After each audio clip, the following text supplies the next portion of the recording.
Hey, howdy, and welcome to Camp Moon Dog Workshop. Here's a little tech tip on Caswell.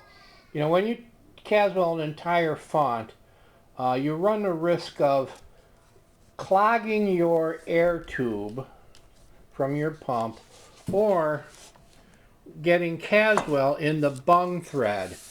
And that's a real, oh man, that's a pain in the butt if your Caswell sets. So here's two things I do. Um, When I'm Caswelling a font, once I got the Caswell in, I will keep pumping just to make sure no Caswell gets on the end of your air snorkel and plugs up your lantern. That's easy.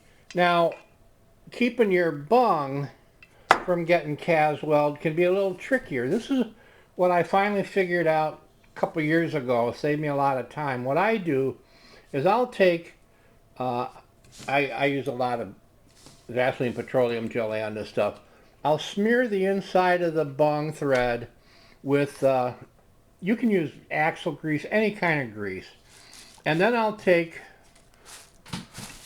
an old Walmart bag or something and some tissue, and I'll make a little, like a little tampon thing to go in there.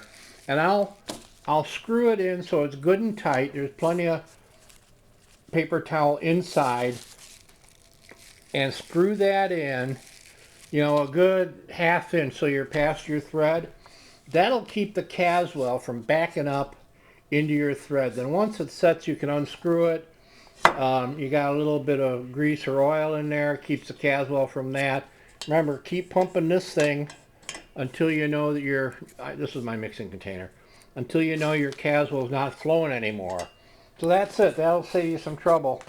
Also, another thing I do make it easier, when I get my Caswell, I put it in plastic squirter bottles because it's easier to measure than trying to pour it out of a can without getting it all over the place. All right, that's it. Thanks for stopping by. Hope you all have a good week. Find the lantern you've been looking for your whole life for a reasonable price, like $8. Okay, I'm out of here. Goodbye.